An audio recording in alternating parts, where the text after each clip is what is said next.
Hi, I'm Ellen from Ochre Okra, and Chioma's off having a nap, so I thought I'd use this opportunity to use some power tools and make my compost sieve. So I've got some scraps, building waste that's sitting around. So here we've got an old dog bed, aluminium I believe, and then we've got over there on the trolley that's part of a cattery where the cat could go from one section to another without actually being outside. And then we've got some chicken wire. So the plan is we're going to take this, it's like a Cylon material, off just by unbolting the sides. Hopefully we're going to get a section off this and be able to flatten it out, and that will hopefully be the exact right width to go in between these sections. And then I'm just using self-tapping screws to screw that on. And then if the mesh isn't quite right, I could do 2 layers of this mesh and sort of misalign it to give me smaller holes, or I can chuck some of the chicken wire over the top, which is quite large gauge. So we'll see what happens. All right, let's see how we go.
Hi, I'm Ellen from Ochre Okra. Hello. And we've been working on our compost sieve. So here's the finished product. So this was a dog bed, the black frame. And then the mesh was from our cattery over there. There's the other section of it. So we cut that and opened it out, screwed it on with these self-tapping roofing screws. And now we're ready to see if it works. So here's our compost heap. Let's have a go, put a few scoops and see what we end up with.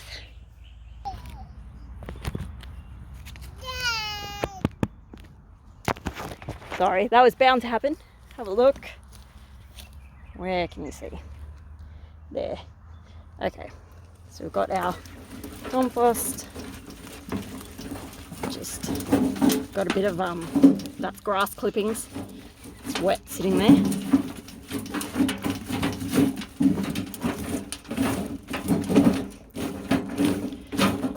Okay, so all of this stuff that's not easily going through just goes back in the empty heap, and we get another scoop.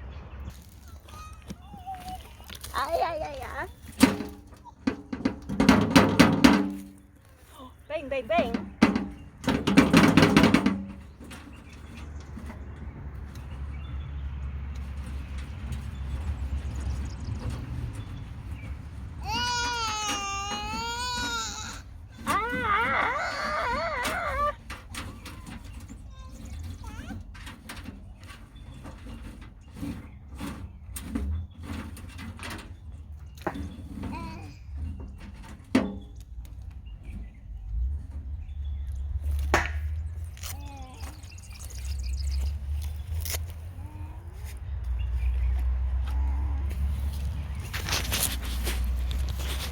Alright, so that was just my little test. We know the compost isn't quite there yet, and that it had quite big bits in it that I would ideally have made smaller.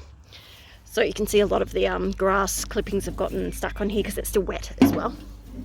Have a look at comparatively, look at the size of the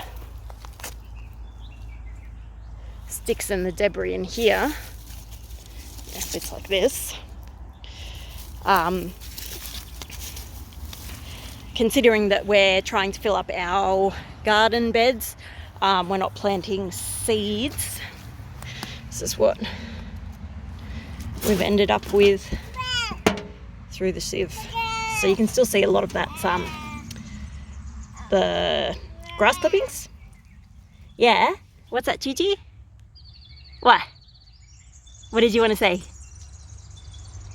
Hi! Hi! You can see it's grass clippings, but that's sort of what we've ended up with compared to what we started with about 6 weeks ago, which was very similar to this one, our second bay over here. This is actually the bottom of that compost, so it's not quite indicative of what we started with. More like that over there. We've got big bits of grass. I don't want to stick my hand in here because I did a layer of weeds which included a giant thistle.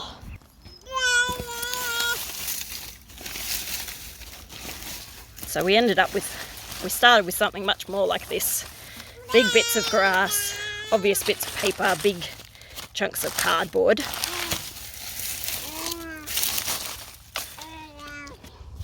And yeah, that's what we've ended up with. So still not quite soil, somewhere in between, but that'll break down really nicely, continue to break down in our garden beds, and especially help us fill it up. And we can always add a potting mix or some soil, some topsoil with a little bit less organic matter in it later on, but that will be beautiful for amending our soil.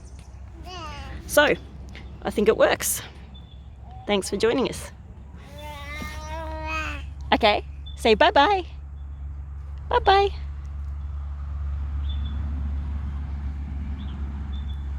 Bye. Hi, I'm Ellen from Ochre Okra. It's Chioma. Say hello. And we are just looking at the second stage of sieving our compost today. So I made this bigger sieve, as you saw earlier. And now this is what we ended up with out of that. So still quite a bit of larger material in there. Not heaps, but so that might be fine to add as organic matter to soil. But if we're using this to plant into, it might be a bit big, particularly for seeds. So I just wanted to show you what I do if I want much finer compost, our second stage of sieving. So over here I've got what was being used as a worm farm. As you can see, the first layer, which has these holes for the worms to come up into, which is really good to sieve for the size we want.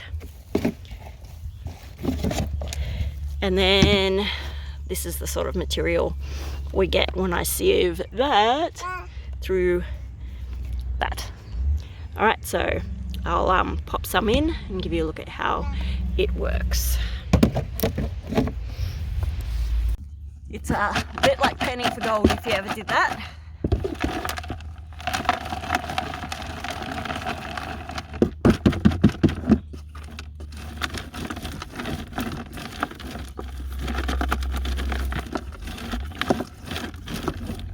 good chance to get the rubbish out. So that's a plastic cable tie. Chuck that in our bin.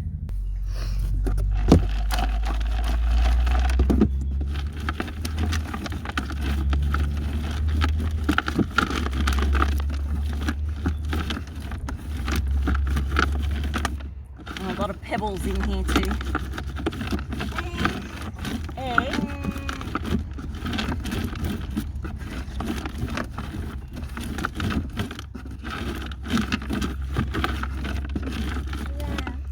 There we go, that's what's left in there. A decent amount, but not a huge amount out of those 2 scoops. And that just goes straight in the compost, back in the compost bay. Keep breaking down.